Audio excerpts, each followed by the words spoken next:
There, everybody. Thank you for being. Did you go? I don't need to go. Did you go live? Is what I wanted John to O'Hara, say. Laura Gurney, Dorothy Joy, Karen Smith, Caroline, and Maggie, and Molly Katz, Klaatu Forever, Linda Grimm, SR. Thank you, everyone, for being with us.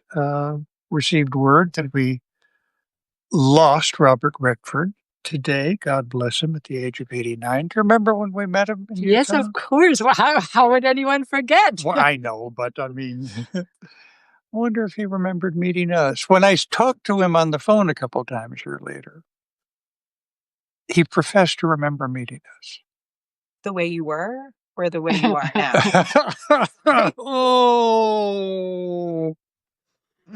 Okay. That's very good. Thank you. Actually, he said to me, "You were the guy who was barefoot in the park."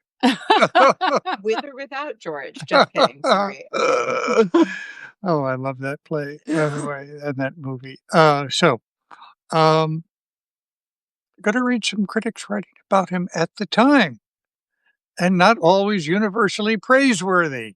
Yes, Great Gatsby.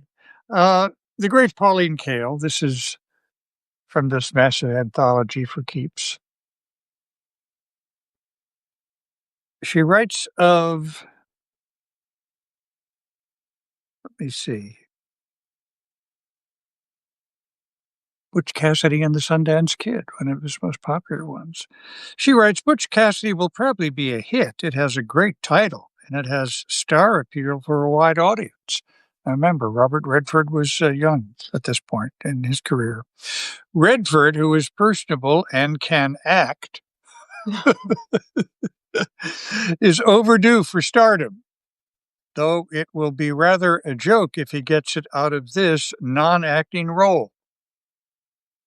Newman throws the ball to him often. That's really exactly what one feels he's doing and is content to be his infectiously good-humored, one assumes self.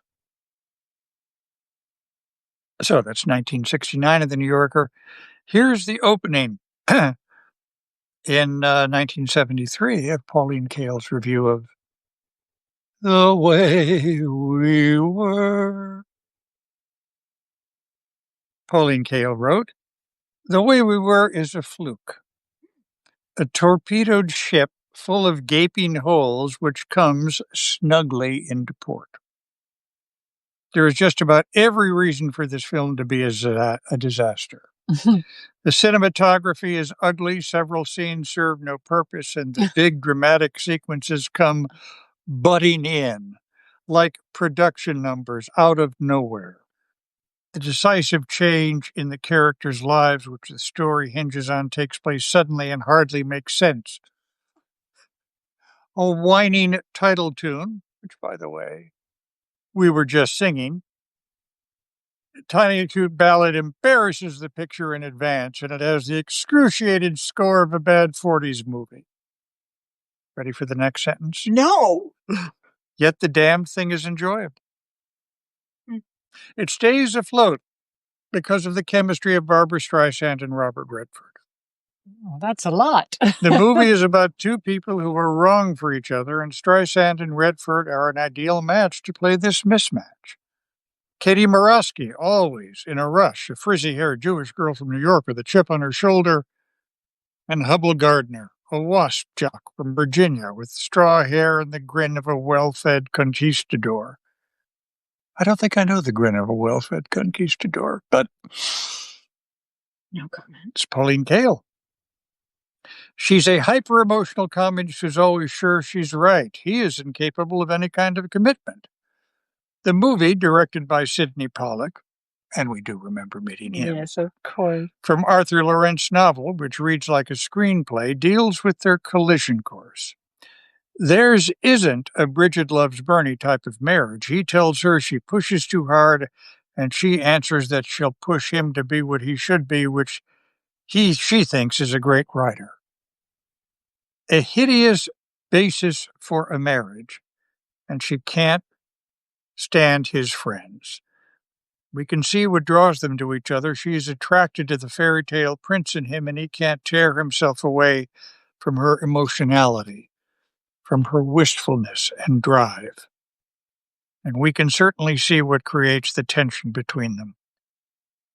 Katie and Hubble have been breaking up since they got together.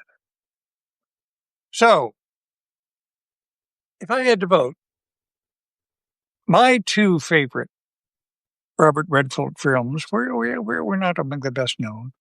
And I wonder if our crew, who is here today, has any memory of them, and you too out there. The Electric Horseman. Robert Redford, Jane Fonda. Okay. The late, great Roger Ebert wrote, The Electric Horseman is the kind of movie they used to make. It's an oddball love story about a guy and a girl in a prize racehorse, and it has a chase scene and some smooching and a happy ending. It could have starred Tracy and Hepburn or Gable and Colbert, but it doesn't need to because this time it stars Robert Redford and Jane Fonda. This movie almost willfully wants to be old-fashioned. It's got bad guys from a big corporation and big kisses seen in silhouette in the sunset, and it works Fonda and Redford for all the star quality they've got. But The Electric Horseman doesn't try to be completely guileless. It has a bunch of contemporary themes and causes to dress up its basic situation, which is, let's face it, girl meets boy and horse. Although we are never in a moment of doubt about the happy ending, there's a certain basic suspense as Redford and Fonda head for the hills, and the evil corporation follows by helicopter. The movie begins with Redford in the process of downfall. I loved him in this film. I thought, have you seen the film? There's a lot of plaid and flannel, if I'm not mistaken. And well, he wears a kind of electric. Yeah, she wears. Oh, yeah. Yeah. He plays a former 5-time national champion rodeo cowboy named Sonny, who's retired from competition and signed on as the spokesman for a cereal named Ranch Breakfast. This is some cereal. It's fortified, we gather, not only with vitamins, minerals, and bran, but also with leather, nails, and sagebrush. Redford makes a personal appearance on behalf of the cereal wearing a garish, electrified cowboy suit that plugs into the saddle of his horse. The cowboy outfit isn't the only thing that's lit up. Redford's drunk most of the time and ignominiously falls off his horse during a halftime show. Things come to a climax during a big Las Vegas convention sponsored by the conglomerate that owns Ranch Breakfast.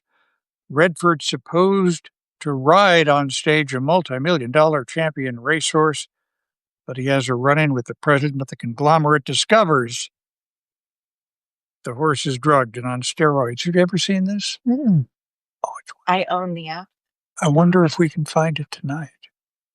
Do you think? A member of our family might like this horse movie. Discovers and Steroid makes his own personal gesture of defiance. He rides on stage all right and rides off stage too and down the Vegas Strip and out into the desert.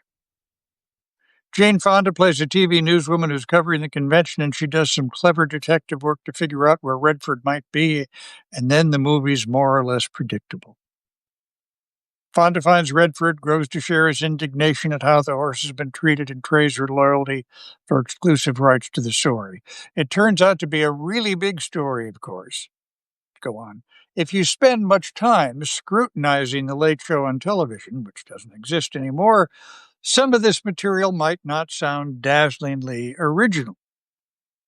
The device of the famous runaway with the journalist in Hot Pursuit, for example, is straight out of It Happened One Night.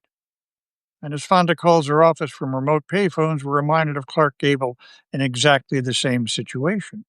The notion of the last cowboys headed for the hills and being tracked by helicopters is also familiar. Lonely Are the Brave. God, that's a great film with Kirk Douglas. Walter Matthau. And Dalton Trumbo wrote it, Coming Off the Blacklist.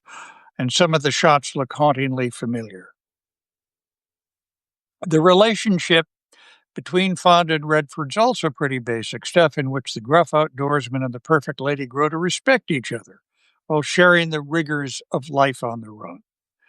Bogart and Hepburn made that relationship a classic in The African Queen, but Redford and Fonda have much the same chemistry. Both Redford and Fonda have identified themselves with a lot of issues in the movie, which are, writes Roger Ebert, I have the list right here, the evils of corporate conglomeratism, the preservation of our wild lands, respect for animals, the phoniness of commercialism, the pack instinct of TV journalism, and nutritious breakfast. But although this is a movie filled with messages, it's not a message movie. The characters and plot seem to tap dance past the serious stuff and concentrate on human relations. If The Electric Horseman has a flaw, it's that the movie is so warm and cozy it can hardly be electrified. In any event, he says of Sidney Pollack's direction, if you have the right boy and the right girl and the right story, all you have to do is stay out of the way of the horse. Then another one of my favorite ones, I don't think, have you ever seen The Candidate? Have I actually? Of course, yes, of course. God, I love that. Written by Jeremy Larner, who was a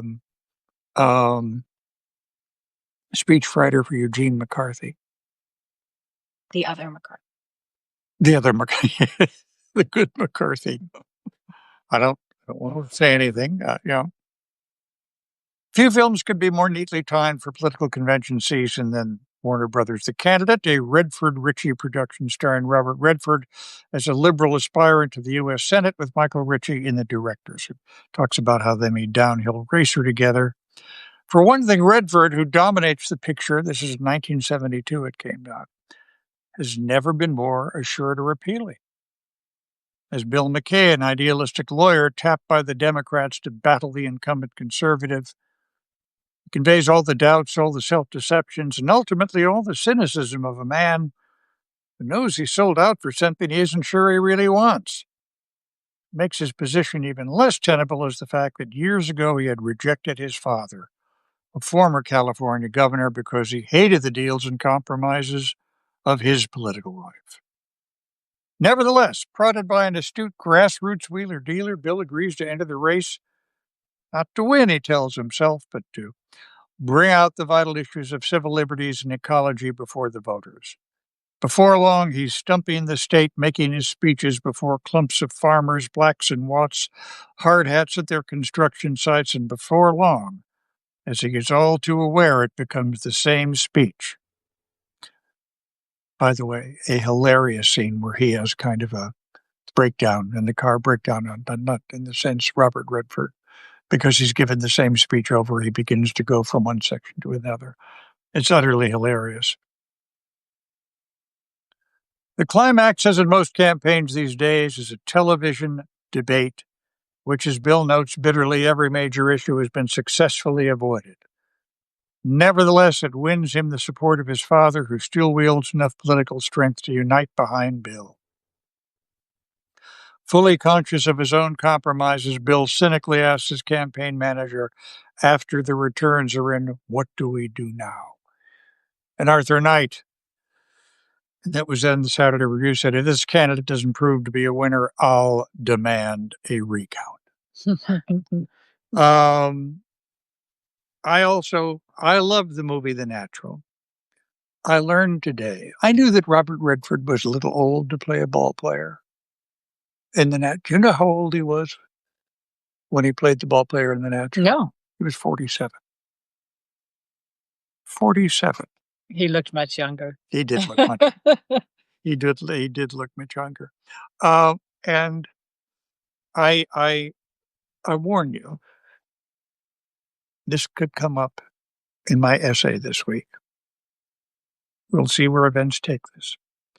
But today, I read an interview that Robert Redford did with Esquire magazine years ago, where they asked him, what have you learned in life? Here are the two of the things I mark, and remember this after what we've just read. What he's learned about life: humor, skill, wit, sex appeal, in that order. And also he said he has learned people don't remember who the critics were.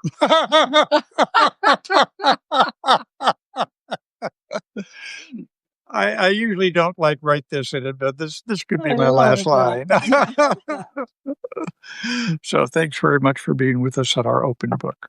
We have very fond memories of It was Robert wonderful Redford. work. Yeah, wonderful. And of course, he was a great director. Ordinary People, which he made, I think, won the Academy Award for. Is a great film. Yeah, he really was an artist and obviously a man of conviction.